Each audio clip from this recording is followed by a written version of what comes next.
The summer of '94, we opened the movie The Lion King, and it became an enormous success. It's one of the most successful films of all time, let alone animation.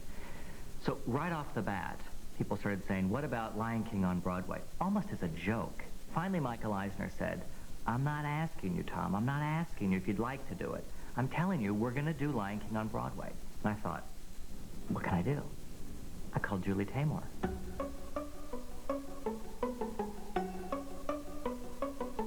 I get a phone call saying, do you want to come in and talk to us about The Lion King? I said, have you seen The Lion King, the movie? She said, no. I was a little surprised, because I'd never met anyone who hadn't seen it. And I was very, very, very cautious. This was not something I jumped up and down. I mean, people, the Disney thing had been something I didn't want to do, wasn't interested in. I do think it makes sense, though, because they have always dealt in their stories and their animated films with the similar material that I have dealt with. We just have a different aesthetic. Yeah. So we had a deal that said, let's tackle the story first, and let's tackle the music, then let's tackle the visuals, and so that we could, at each step along the way, say, you know, this isn't working, I'm going to go another direction. Each one of us could get out. The puppeteers who are holding the shadow puppets hold their own light. They saw that I could create landscapes, and a lot of my pieces are not just about psychological dramas in a room, and they're expansive. So this was a natural. These are the, you know, I feel for doing this thing. Julie was bursting with ideas. But could she sell them to the head of Disney, Michael Eisner? Right, and then this I want with movie. And Julie had been working for about 6 months, and she flew to Florida, and she brought with her a big box of concepts, of visual ideas. And the single most important thing she brought was a maquette, a little model of what we call the gazelle wheel. It's like 6 or 7 little wheels that would be like bicycle wheels with these teeny sculptures of gazelles. In traditional puppet theater, you take a piece of cloth and the wheels would be behind that piece of cloth and you would just see the gazelles moving. But in this version, we don't have the cloth. And the audience watches this woman push the gazelle wheel, and as the wheels turn, the gazelles go up and down. So they're aware of the mechanics. That's the concept for this piece. If you get that, we always said, you get the show. And Michael Eisner looked at it and said, what a great idea. But could actors operating life-size puppets really work? An inanimate object is given life by the actor. It's animated by the artistry, the genius of the artist, of the actor, the puppeteer. Bend way down. And that it has life and soul and spirit, and yet we know it's an object, is a moving experience. I can't tell you why that is.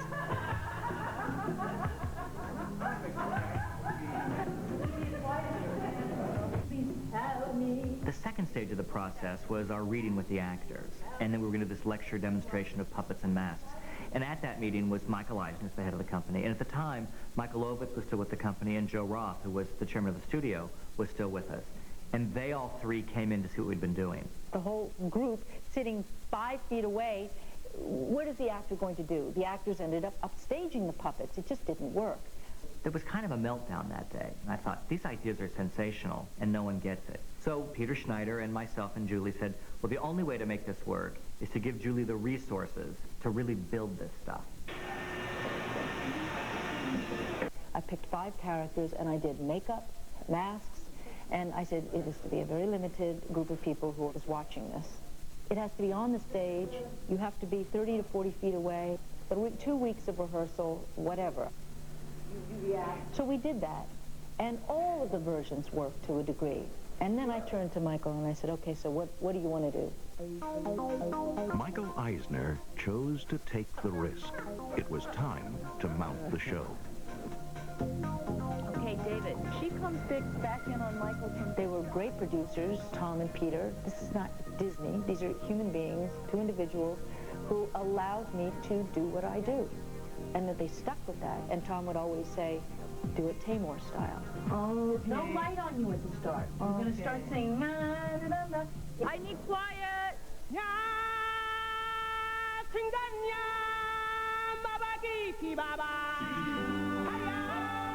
It was an opening night Broadway will never forget. With a stampede of ticket sales and a coast-to-coast buzz, The Lion King was ready to roar.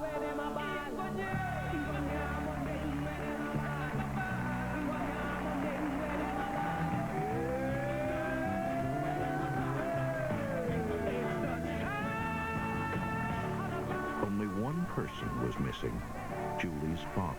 On the day of the opening, her father became ill, and I didn't know how ill he really was. And of course, when Julie saw that I was there and not her father, her face crumpled, but I was able to pull myself together and say, nah, he'll be all right. I didn't want anything to spoil this evening for her.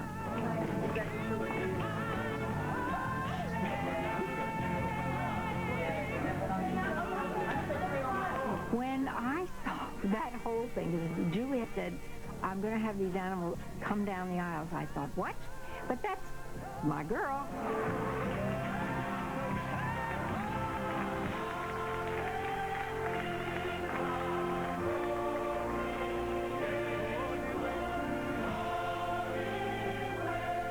But I had no idea how it would make you feel. And of course, like everybody else, I cried.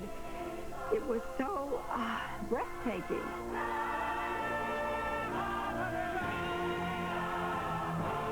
Julie's father never lived to see The Lion King, or to see his daughter become the first woman to win a Tony Award for directing a Broadway musical.